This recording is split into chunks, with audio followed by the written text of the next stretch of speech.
दोस्तों, जब देश पर कोई विपदा आए, कोई परेशानी आए, तो हम सब का फ़र्ज़ है कि अपने देश के लिए लड़ें और कुछ ना कुछ करें। ऐसा ही एक मुश्किल का दौर था जब चाइना ने हिंदुस्तान पर हमला कर दिया था। साल 1962 में इंडिया और चाइना की लड़ाई चल रही थी और पूरा भारत देश एकजुट हो गया था। बॉर्डर पर जवान अपनी लड़ाई लड़ रहे थे, लेकिन हिंदुस्तान में हर इंसान अपने घर में कुछ ना कुछ अपने देश के लिए कर रहा था। और तब इंडियन फिल्म इंडस्ट्री ने भी ये सोचा कि उनको भी अपने देश के लिए कुछ करना चाहिए, कोई कदम उठाना चाहिए। और तब हिंदुस्तान के जाने माने म्यूज़िक डायरेक्टर खय्याम उस वक्त के पहले ऐसे म्यूज़िक डायरेक्टर बने जिन्होंने इस लड़ाई के लिए पहली बार 2 गाने कंपोज किए, इन गानों को रिकॉर्ड किया देश के नौजवानों का हौसला बढ़ाने के लिए।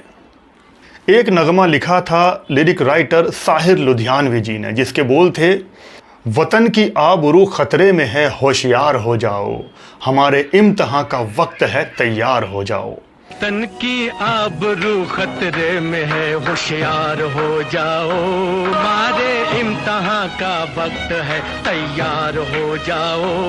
ये गाना बहुत ही शानदार लिखा साहिर लुधियानवी जी ने और खय्याम जी ने इसकी एक बेहतरीन सी धुन बना दी। और दूसरा नगमा लिखा जान निसार अख्तर साहब ने, जो कि देश की एकता पर था, देश को जोड़ने का काम कर रहा था। इसके बोल ये रहे, एक है अपना जहां, एक है अपना वतन, अपने सभी सुख एक हैं, अपने सभी दुख एक हैं, आवाज़ दो हम एक हैं, आवाज़ दो हम एक हैं। ये गाना भी बहुत खूबसूरत बन गया था और इसकी भी धुन खय्याम साहब ने बनाई। अपने सभी सुख एक है, अपने सभी गम एक है, आवाज दो हम एक हैं। ये दोनों गाने मैं आपको वीडियो में आगे दिखाऊंगा भी और सुनाऊंगा भी।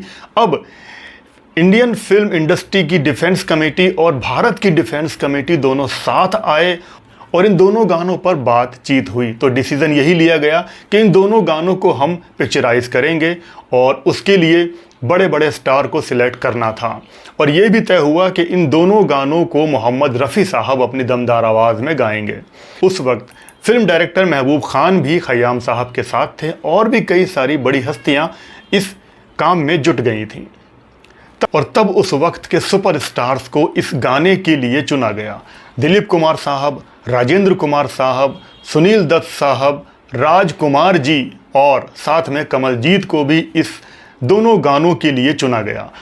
और ये गीत इन चारों पांचों एक्टर्स पर फिल्माया गया और इन चारों एक्टर्स ने जो इस गीत में एक्टिंग की है वो देखने लायक है। ये दोनों नॉन फिल्मी गाने बने और इन गानों को बहुत अच्छे से पिक्चराइज कर लिया गया।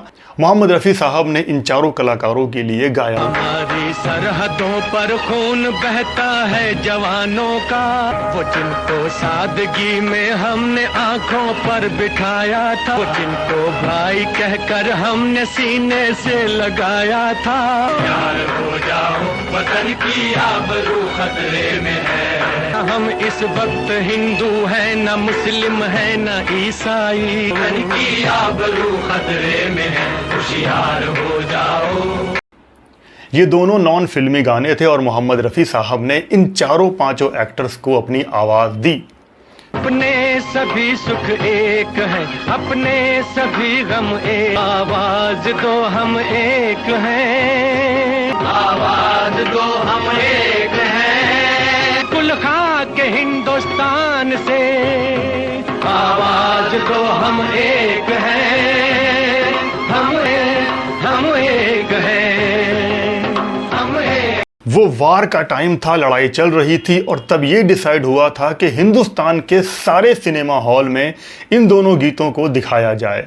और यही हुआ। जब तक लड़ाई चलती रही तब तक ये दोनों गीत पूरे हिंदुस्तान के हर सिनेमा घर में दिखाए जाते थे।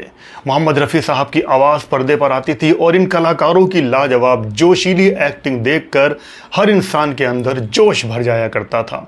और वो यही सोचते थे कि हम दुश्मन को अपने देश से बाहर निकाल कर ही दम लेंगे, हम अपने देश के लिए कुछ भी करेंगे, अपनी आखिरी सांस तक लड़ते रहेंगे जब तक हम कामयाब ना हो जाएं। और इस तरह से फिल्म इंडस्ट्री के इस इनिशिएटिव को, इस चीज़ को हर इंसान ने सराहा, हर जगह इस बात की तारीफ हुई और इन सारे कलाकारों को एक साथ पर्दे पर देखना भी काफ़ी दिलचस्प रहा था। ये किस्सा ख़याम साहब ने अपने एक पुराने इंटरव्यू में भी बताया है। तो क्या ये इन्फॉर्मेशन आपको पता थी? तो आज रेट्रो शावेज के यादों के रूहानी किस्से में बस इतना ही। वीडियो पसंद आया हो तो वीडियो को लाइक कर देना, चैनल पे नए हो तो सब्सक्राइब कर लेना। आप लोग अपना बहुत बहुत ख्याल रखें और देखते रहें रेट्रो शावेज। जय भारत, जय हिंद।